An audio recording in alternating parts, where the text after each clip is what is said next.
Hello, good evening. Welcome to News 360. We're live from our studios here, number 35, John Hammond Street in Accra.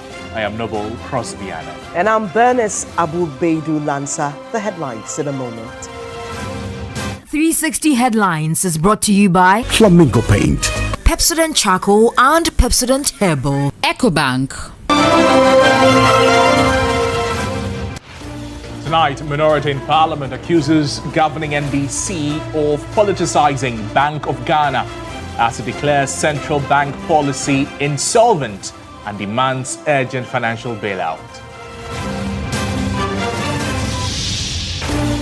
Also in this package, frequent Afram ferry breakdowns leaves commuters and cargo stranded as residents decry delayed bridge promise is worsening access to essential services.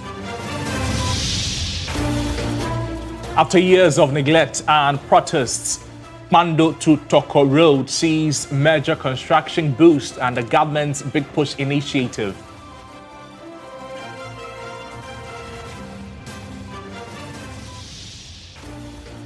And on the foreign front, Nigeria summons South Africa's acting High Commissioner over a spate of recent attacks on foreigners in the Southern African nation.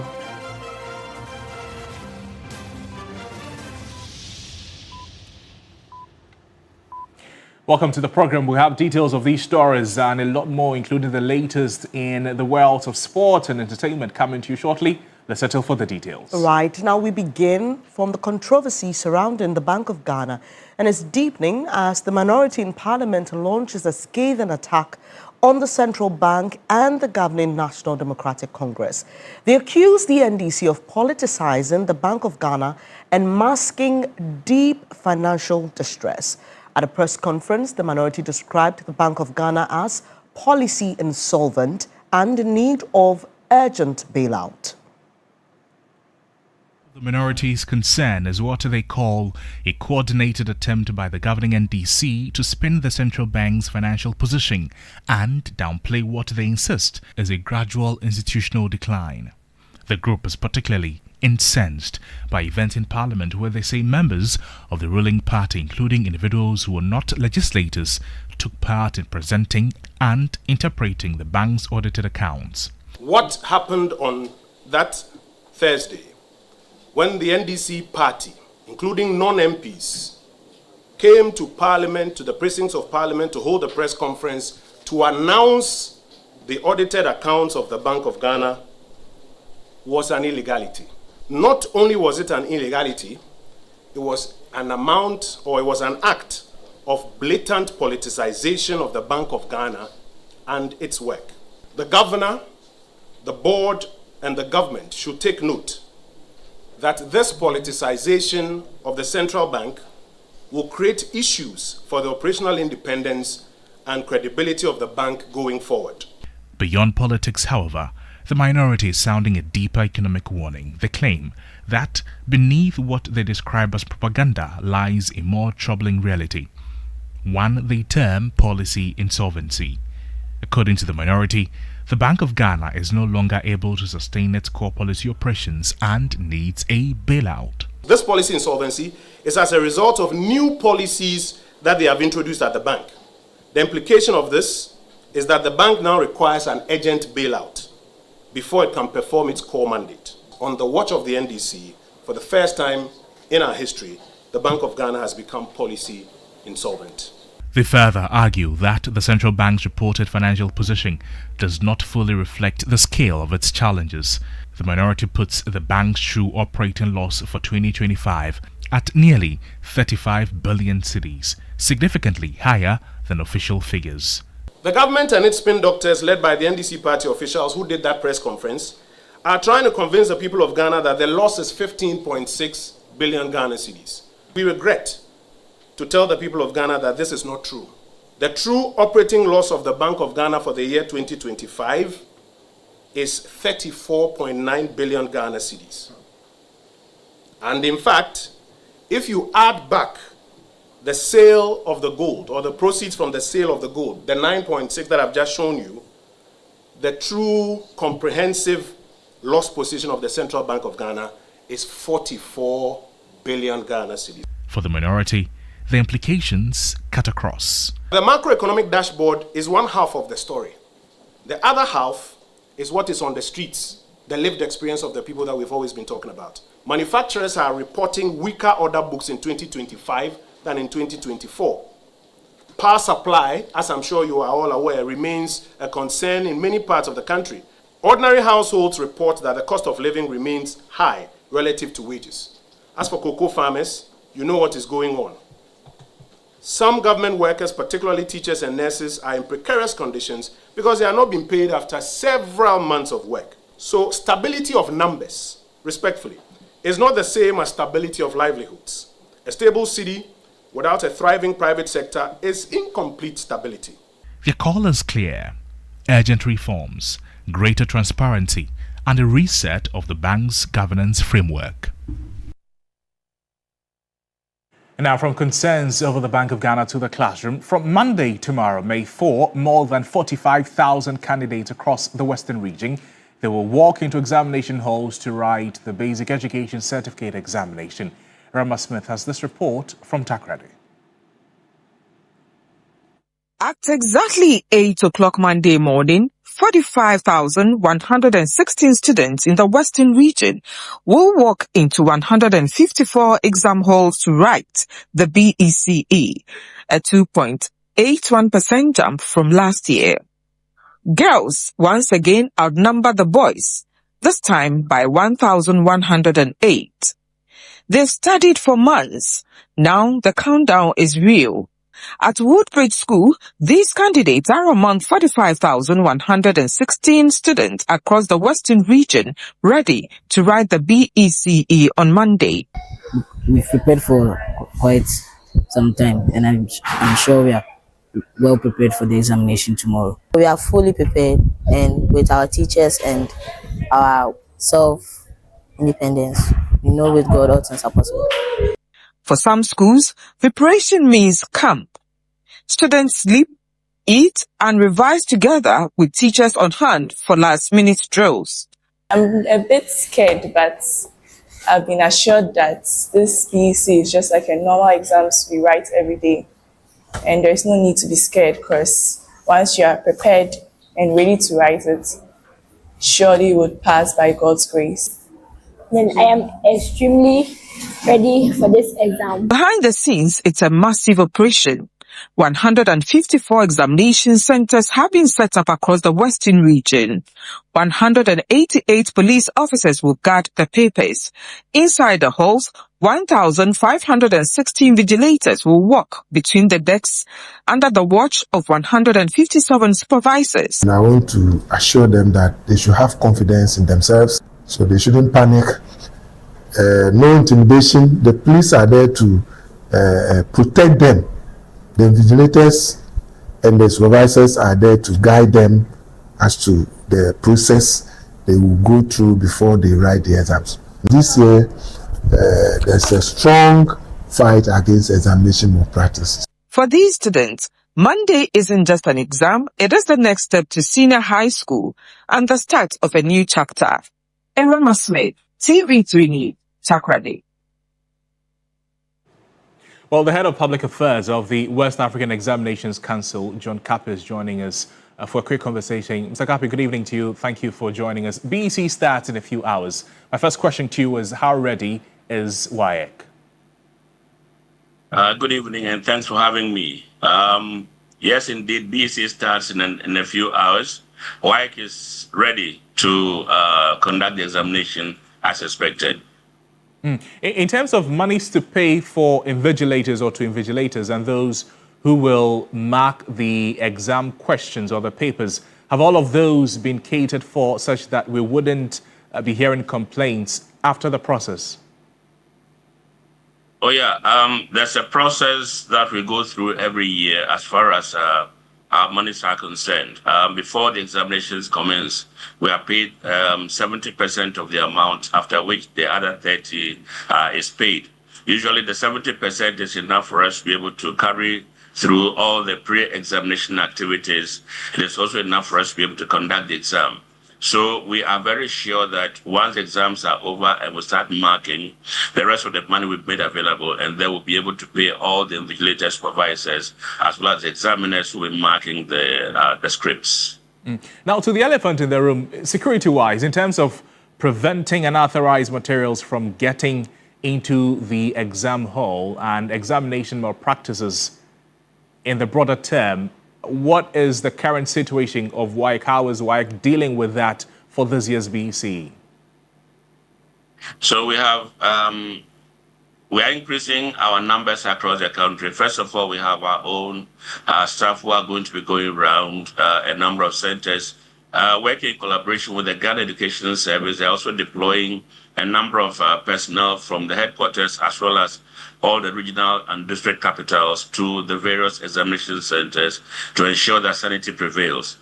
Beyond that, we know that usually the BNI as well as the national security also carry out a bit of, monitoring here and there. And then we have our own locally trained monitors that we have deployed. They would also help to maintain sanity. Beyond all of this, we have also held training sessions with all our invigilators and supervisors, telling them what we expect of them. And so we believe that by virtue of all the things that we put in place, sanity will prevail in the course of the examination. Let's now talk about the phenomenon of exam questions leaking. There are those who believe that it comes from the officers of WAEC and those who also say there may be other people in the value chain. From where you sit as WAEC officers, what are you doing to deal with that? Well, I believe that the issue of examination leakage is a thing of the past because we have not recorded any leakages in the past 6-7 years, if I'm not mistaken. Yeah, I'm very sure about that. But then what we've observed over the years is that as soon as the questions get out of our jurisdiction, that is our examination depots, sometimes either in the course of transporting the questions from the depot to the center, these questions are cut open, or as soon as they are opened at the examination centers, or whenever the candidates are just about to start, somebody takes a snapshot and posts that on social media. That is what we've observed. So the new rules that we've come up with include the fact that no supervisor, no invigilator should have a phone on them anywhere around the examination center where the question papers are being dealt with, just so that we do not have anyone being tempted to take any snapshots and post them on social media. I see. I'm tempted to ask you that apart from these three things that we've spoken about the monies to pay to invigilators, security arrangements, and then preventing examination malpractices in general. But beyond these, how else is WAEC preparing for the exam starting tomorrow? Briefly, sir. Well, we usually have a number of distributors who pick up the question papers from the depot and then distribute across all the examination centers. As we speak, all these arrangements have been made in terms of transport, in terms of personnel, and so everybody is ready come tomorrow morning. I heard earlier in your intro to this story that in the Western region, there are police personnel who are also ready. So we have all of these personnel who are ready. So come 7:45 thereabouts, when we open our depots and begin the distribution process, everybody will be ready to carry out their duties so that the examinations be conducted smoothly. John, thank you. Thank you so much for your time with us on the program. And that was the Head of Public Affairs of the West African Examinations Council, John Kapi, speaking with us there.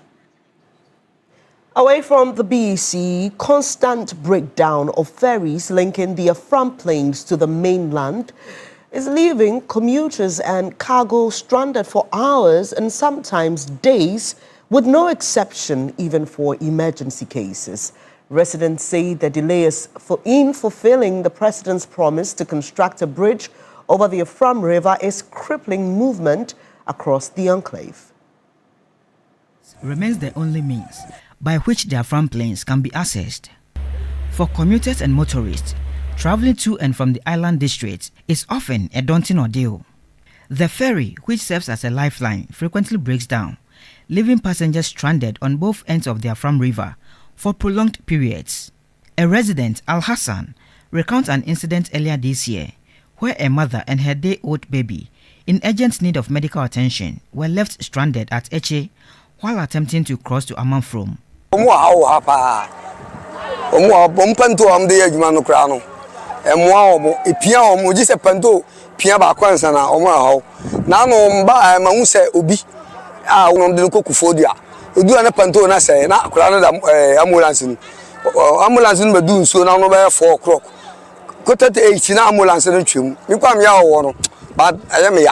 Currently, 2 ferries have been deployed to ease transportation of vehicles and passengers across the river, but the situation has seen little improvement. The engines break down frequently, disrupting already fragile operations. A recent incident last week highlighted the severity of the problem. One of the ferries suffered engine failure about 400 meters into the journey, making navigation nearly impossible. Although engineers on board managed to restore the engine temporarily, the ferry was unable to continue operations after completing the trip, leaving several haulage trucks and commuters stranded. The chief of Boachi, a suburb of Tiase, Nana Kwesi Owusu, has expressed deep concern over the daily struggles residents endure. Ferry engine ba kope essay ya company for ampe and now engine way ba ochena not bantu aba da bia mon central for ada roma na modura from president be fire nsam de akọ nke mpene sa se be sra ban ne mpanimfo se sra na se pantu ikura se na odi engine mienu kura betum aman ya na so etime ha ska omoji wanye ska ketwa ska omunya fra maja ha e de call company na nya ska ketwa ti enwanwa se tembia na me manfo etete no mo ha isa nti ade bia ha dwo papa. Successive governments have promised to construct a permanent bridge over the Afram River between Eche and Amanfrom, yet the project remains unfulfilled. However, President Mahama maintains his commitment to delivery on this promise, indicating that Sonitra has already secured the contract. Almost say, Omudure chairman from Omofro Pantuno. I'm say Pantuno engine back up in the year, and you say engine no, a gym semu free, and I ensure an eddy pontoon equi. They say fishermen a deal canoes near outboard motors coaching Pantuno by. They say, Auntie, Michelle Mobo, a bra ye campaign. Na a yemi a huwa a yemi a nije, semi catcher muse contraja. Mekanya no ye de ama contractor no enche bia mubehu se contractor beba BECE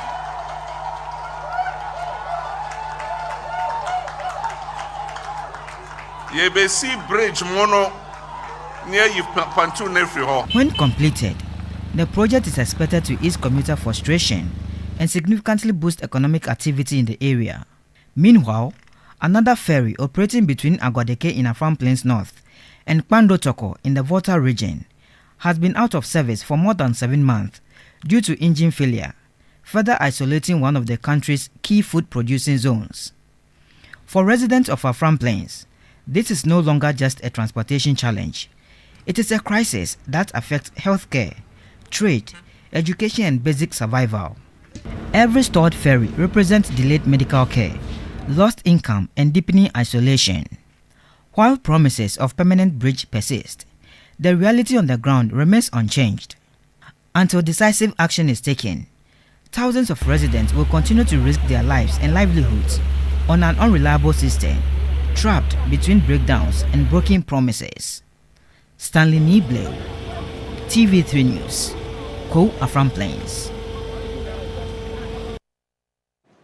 And after years of public outcry and demonstrations, the Kpando to Kpando Toko road is being constructed under the government's Big Push initiative. Despite its economic importance, the road has over the years been neglected, affecting the movement of people and trade in the area. There's more in this report.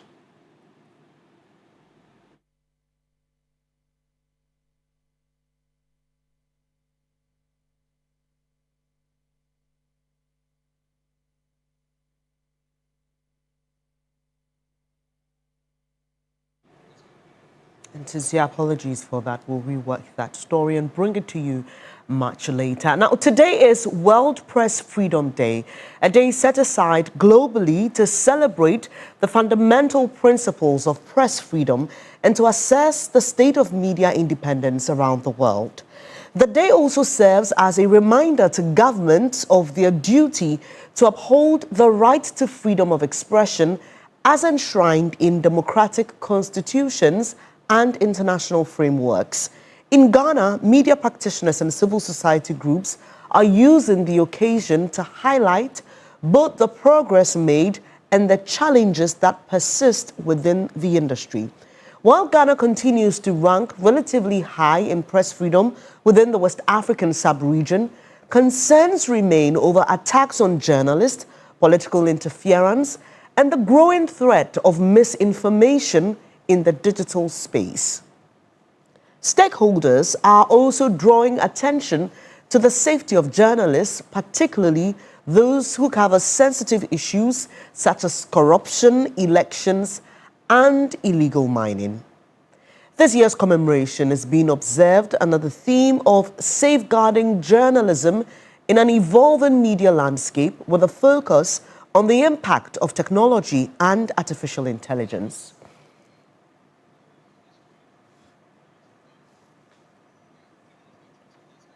So let me just run you quickly through the latest rankings and scores, focusing on Ghana. Globally, we rank 39th out of 180 countries.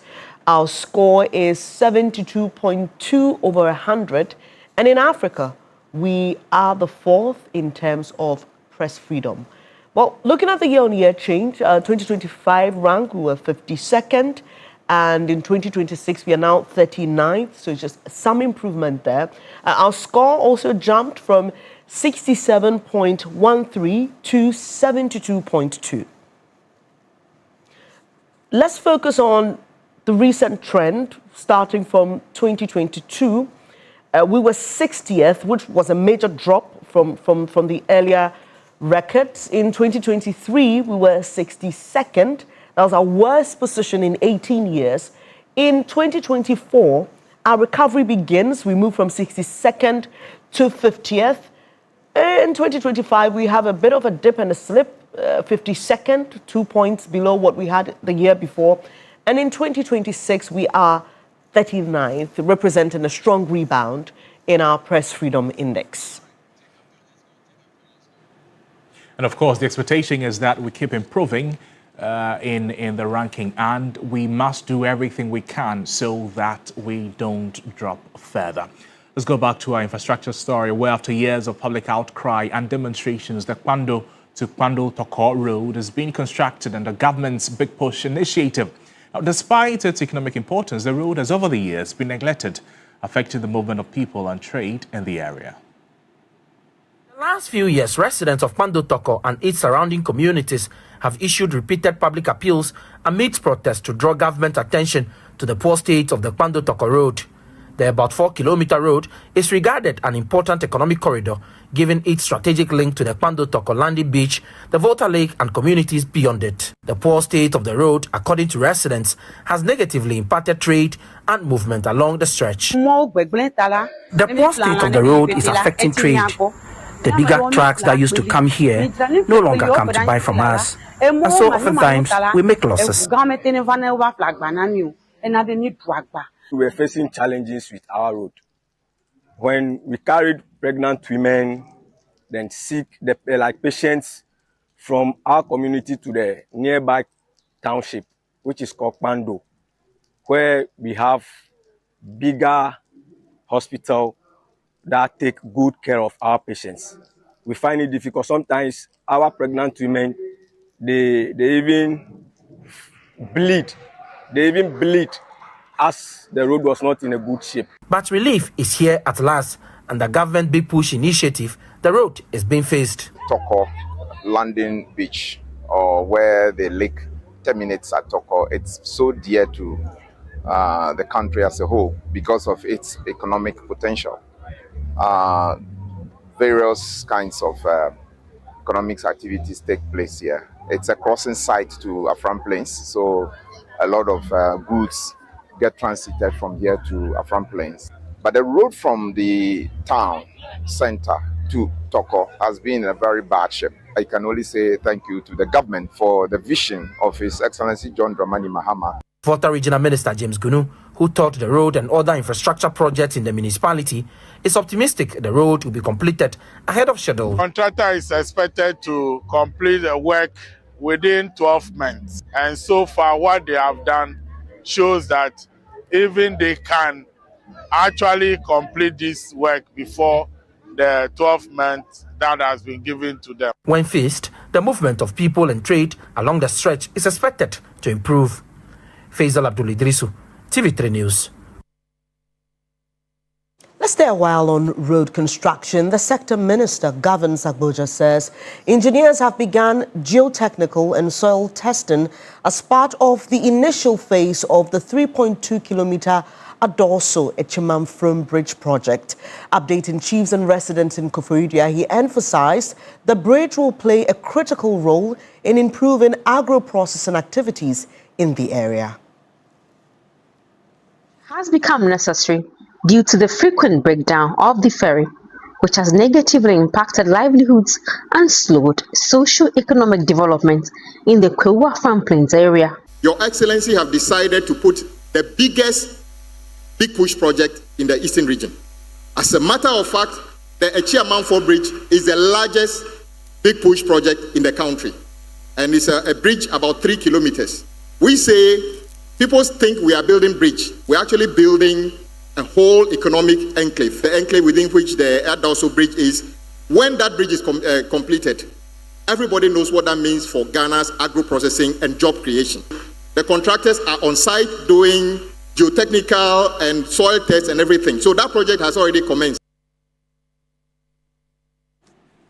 Away from that, diabetes, like other cardiometabolic diseases such as heart disease, stroke, and obesity, are quietly rising in Ghana, with more young people now being diagnosed. Now, health data from the World Health Organization, it shows that thousands of cases are recorded each year as changing lifestyles and limited early detection continue to drive the numbers. Experts are warning that without urgent action, the country could face a growing health burden in the years ahead. Felix received news that would change his life. What seemed like a normal day quickly became a turning point. I attended a conference at Koforidua. At the conference, I realized that every minute I was thirsty. So I started drinking water. By the time, within an hour, I finished about 24 bottles of water. So after the conference, I came back to Accra, spoke to my cousin who was a medical doctor at Akimoda.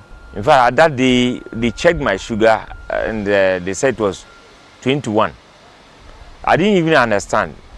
So they told me that everybody's sugar has a range. So that is why I got to know that I was diabetic. At 40, it was not easy to accept, but he had to adjust his entire lifestyle. Over time, the condition has not only affected his health, but also his finances. Once I was diagnosed, then it means I had to manage my life. My food intake, the time I eat, the drugs that they have given me, I need to take them on conscious efforts. Currently, I'm on insulin, and depending on the liters that you take a day, sometimes it can't even take you to 3 weeks. So in a month, if you are not careful, you can buy 2. And there are some other drugs too, which are not captured by the NHIS. Felix's story is becoming increasingly common. Cardiometabolic diseases such as diabetes, heart disease, stroke, and obesity are on the rise globally. The World Health Organization estimates that about 24 million adults in Africa are living with diabetes. The WHO warns that this number could rise to 55 million by 2045. Here in Ghana, the Ghana Health Service says between 2.6 and 9% of the population is affected, with around 200,000 cases recorded at health facilities annually. Samuel Seidu is a professor of primary care diabetes and cardiometabolic medicine. The rise of cardiometabolic conditions is attributed to the changing lifestyle. As becoming more affluent, people are getting more sedentary, doing less and less physical activity, and especially in the young adults. The young adults, those under the age of 40, and these ones are actually the ones who hold the health economy for us. So if any of them gets diabetes, hypertension, or heart attack or kidney disease, the whole system crashes. Experts say that while treatment is important, prevention is just as critical. For Professor Alfred Yawson of the University of Ghana College of Health Sciences, lifestyle choices play a major role. Most of these are preventable through lifestyle changes. Being active, watching your dietary habits, having enough and adequate sleep and rest, avoiding risks such as alcohol, smoking, and others. Dr. Norbert Kipo is the policy advisor to the administrator at the Ghana Medical Trust Fund. Once it goes beyond the NHIs and there's very little to no coverage, then the Ghana Medical Trust Fund comes in due to the catastrophic cost involved in the management of chronic disease. But Dr. Alfred Doku maintains that stronger health systems are needed. Management of these diseases are a bit isolated. So if you go within to the health system, you go to a diabetes clinic, you go to hypertension, cardiovascular disease clinic, you go to see another doctor for different things. But what is important also for the patient's comfort is to have an integrated care. So this patient doesn't have to come to the hospital to see 3 different doctors. Phyllis's message is clear. People, especially men, need to take their health seriously. It is something that if you are not careful, you might not even know that you have it. My little investigation shows that men, I think we are not very, we don't take our health issues serious like the women. So I encourage all men and boys growing up to at least visit the hospital once in a while to check their status. With more young people now being diagnosed, the need for early action and effective intervention is becoming increasingly urgent. A healthy lifestyle is therefore recommended for all. Samuel Yeboah Adams, TV3 News, Accra. Still on health, iron deficiency is quietly affecting the learning abilities of many children. A 2024 study conducted in the Ashanti region has found a strong association between iron deficiency, anemia, and poor cognitive performance among adolescents. Health experts warn the condition could affect learning outcomes if not addressed early. A report by Sarah Apenkro. You may have a child or ward who used to be one of the brightest pupils in her class. But over time, you have noticed that he or she struggles to concentrate, often appearing tired and unable to complete assignments. Well, this could possibly be the result of iron deficiency anemia, a condition caused by low iron levels in the blood. Iron deficiency anemia is the most common form of anemia worldwide and is estimated to account for up to half of all anemia cases. Among adolescents, prevalence ranges between 9 and 40%, with school-age children in developing countries at higher risk due to poor nutrition and socioeconomic challenges. According to 2024 research, the prevalence of iron deficiency anemia among adolescents in the Ashanti region is high, with affected children recording low cognitive performance scores compared to those with normal iron levels. The study also found that higher hemoglobin and ferritin levels are moderately linked to better cognitive performance. There have been studies that have also shown that children and adolescents who have iron deficiency anemia do poorer on tests that is assessing their cognition or their learning capabilities. Some of these signs may give you an indication that the adolescent is anemic. In summary, they may be withdrawn, they may be tired, and less attentive, especially in school. Nutritionists warn that iron deficiency can impair memory, reduce attention span, and slow mental development. A lot of metabolic processes in the body are compromised. So the child will not have enough energy, will feel dull in class. They become emotionally agitated. So a lot of studies have shown that when it comes to maths, you see them very down there. She encouraged parents not to allow their wards to skip breakfast before school. They should make sure that the children have breakfast before leaving home, because the brain is what is going to be used to learn, So without breakfast, the brain is not getting the energy that it needs. So the quality of the breakfast is also very, very important. Most of the time, one can just give a child cocoa from maize or from millet. What is there? There isn't much there. It is just carbohydrates. Parents shouldn't be giving money to children just to go to school. Give them the food. Health experts are therefore urging parents to include iron-rich foods such as leafy vegetables, beans, fortified cereals, fish, and meat in their children's diet. Schools are also being encouraged to strengthen nutrition education. We expect that children will get good nutrition to be able to build their brains and to be able to build their bodies. If they lose this, then it's difficult to reverse. And so we do not want children to go for prolonged periods with iron deficiency anemia. We don't want them to have poor nutrition, even for a start, because it can cause changes that may be difficult or impossible to reverse. Early detection and improved nutrition could help prevent more children from falling behind in school due to a condition that is both preventable and treatable. Sarah Apenkro, TV3 News, Accra. This is News 360. We're back with more stories after this break. Don't go away.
resorting to side hustles, from fashion and food ventures to electronics, outsourcing services, and even app development. Many are turning to multiple income streams to stay afloat in a challenging economy. My colleague Nura Muhammad, she tells the story of some young people navigating more than one job.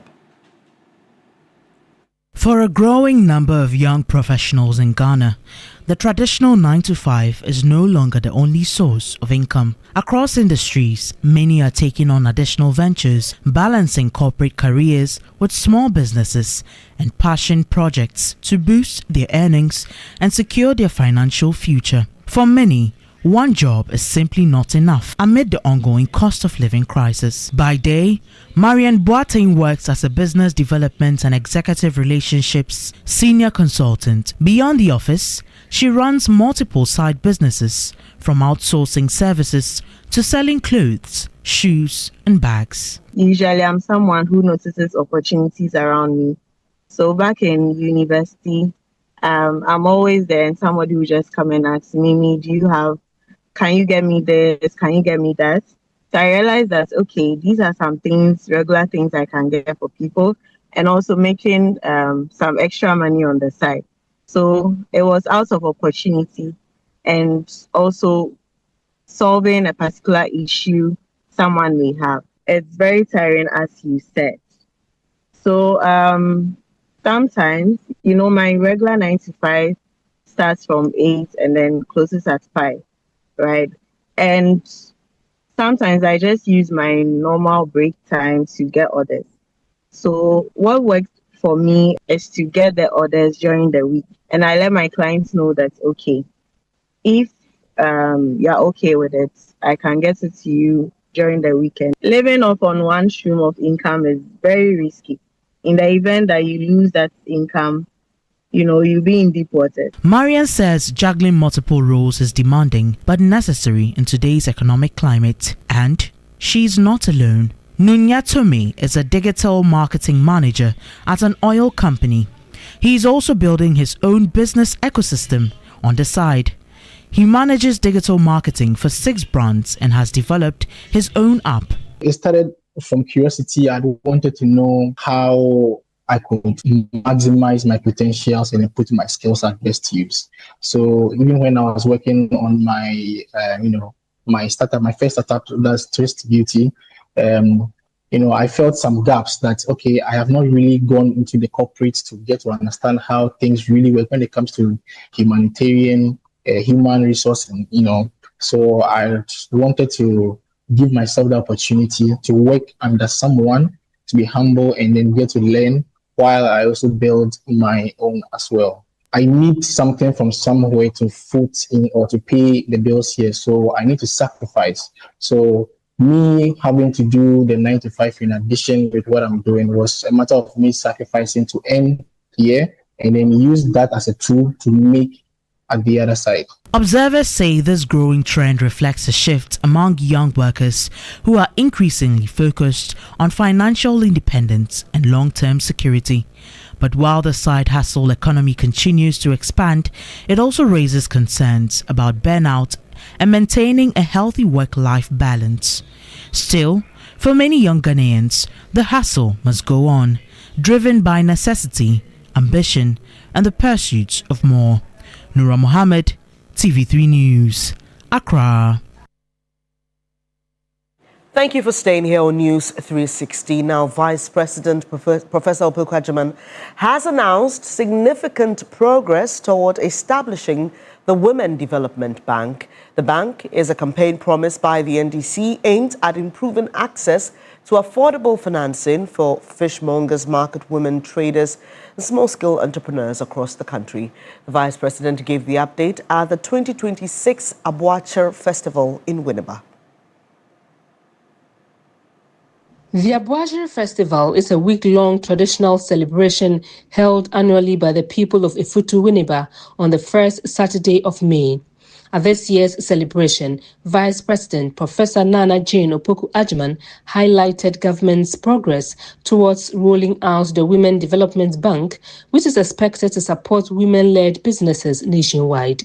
This is a key part of our broader agenda on inclusive finance and will empower them to expand their businesses, increase incomes, and improve the quality of life for their families. I would also like to affirm that the government remains fully committed to the 24-hour economy policy. In February this year, President John Dramani Mahama assented to the 24-hour Economy Authority Bill 2025, creating a central authority to oversee those operations. This law aims to foster economic growth and generate jobs by shifting policy from planning to action and offering incentives to businesses and investors. She also revealed that preparations are underway for the construction of 24-hour markets across the country. The initiative is expected to boost commercial activity and create more opportunities, particularly for women entrepreneurs. She further assured residents of government's commitment to complete the Accra-Winneba Road to enhance transportation and stimulate economic growth in the area. Paramount Chief of the Efutu State, Nei Gati VII, commended government's efforts, but called for improved internet connectivity to support development in the municipality. We'll take a quick breather here. When we come back, Aniela Alote has the latest from the world of sports. Do stay.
Quad.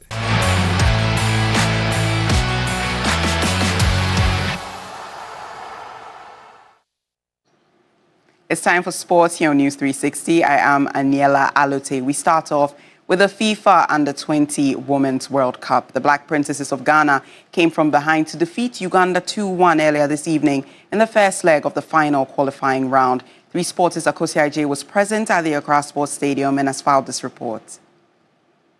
Defeat they suffered here as the 2 substitutes Latifa Abisek and Priscilla Mensah gave Ghana 2 goals that cancelled out the goal Uganda scored in the first half to also give Ghana the lead and the victory they needed ahead of the second leg in Kampala. Coach of the Black Princesses, Charles Sampson, says that the fight is not over as his aim is to qualify the team to the 8th consecutive World Cup. We know exactly what we're expecting from Uganda. We know the physical team and we know they're going to depend on it more. but it distracted our play a little bit, and that is where I saw that we were lacking a little bit. But we've learned a lesson from this, and then we'll rectify it. His opposite number, that's the Ugandan coach, also says that the fight is far from over, as she also hopes to qualify Uganda for the very first time to the World Cup. I think this would be the greatest, if not the best, opportunity for the girls to qualify for the World Cup. I think Ghana has done it 9 times. And I believe this is always the first time. And if they want it bad enough, which I thought today they wanted it bad enough, I'm expecting the same discipline. I'm expecting the same fighting spirit in the second leg. From the Accra Sports Stadium, I am Akusia Eji for 3 Sports. Thank you, Akosia, for the report. Moving on to the World Athletics Relays in Botswana. Ghana's 4x100 meters men's relay team has secured qualification for the 2027 World Athletics Championships in Beijing. The team, consisting of Abdul Rashid Saminu, Benjamin Azamati, Joseph Paul Lamwa, and Edwin Gadayi, finished second in Heat 1 with a time of 38.09 seconds. Here we go for World Championship qualification places in the men's 4x100 meters. China lightning out of the blocks right on the outside in the red. Good change by Ghana, not a good change by China right on the outside, negating that brilliant start they had. Kenya right in the centre, looking to position Omanyala well for the close. China have recovered well, they're right on the outside from Ghana, then Italy on their inside. And Kenya trying to get involved, Brazil right on the inside as well. The second shot's going to be close, but it's China away at the moment. Brazil have pulled up. China, Omanyala charging, but it's going to be China and Ghana. The outside lanes prevail and head for the World Championships. Loads of Chinese support here in the arena, the hosts of the World Championships next year. And their men's 4x100 meter team qualify through. Ghana in second spot, the 4th placers from the World Final in Tokyo also follow them in, and Omanyala for Kenya, unfortunately, was just left with too much to do. It was Paulo Camillo. Ghana can't find the rest of their team. As ever with the 4x1, there are people very slowly recovering in all parts of the track, aren't there? As we move closer to the final rounds, I see that they've moved the medals closer to the side of the track and uncovered the box. Almost tormenting these athletes, who the best they can win at the moment is a boarding pass to Beijing, rather than the diamond medals that have been just positioned behind where they are. Qualification there for the Ghana men's 4x100 meters relay team. Proceeding to game week 31 of the Ghana Premier League, Midiama strengthening their grip on the title race with a commanding 2-0 victory over BBNE Gold Stars at the TNA Stadium in Takwa. We have the highlights available. As a defensive midfielder today, Suleiman's cross, Kelvin Obin's effort is a penalty. Referee Anafo, handball against BBNE Gold Stars at the TNA, and Salim had an opportunity to make it 1-0 for Midiama, and he scores his 11th goal of the season. Midiama Sporting Club in the lead on 20 minutes here at the TNA. From the spot, Midiama makes it 1-0. Salim Adams, the goal scorer, his 11th of the season. Here comes Salim, bends one. Oh, what a beauty! Salim Adams makes it 2 from characteristic fashion. This is what he knows to do best. He scores from yet another set piece. The poster boy, Gold Stars, 0.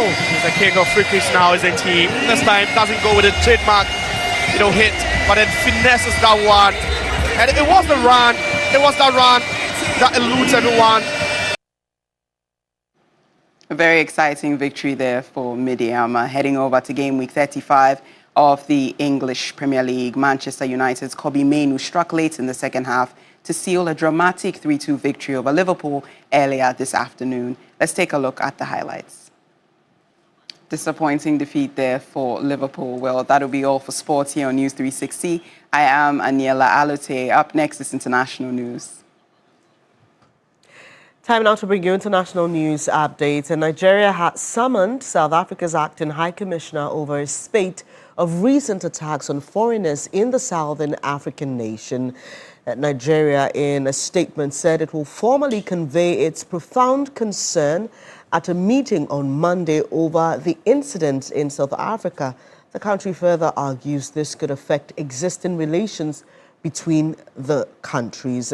We also understand that the meeting will focus on recent marches held by anti-immigrant groups and documented instances of mistreatment of Nigerian citizens and attacks on their businesses. According to local media, at least 2 Nigerians and 4 Ethiopians have been killed in recent weeks, while there have been attacks on citizens of other African countries. As Africa's most industrialized country, people from elsewhere in the continent have long traveled to South Africa to seek work. South African President Cyril Ramaphosa has condemned the attacks, but also cautioned foreigners to respect local laws.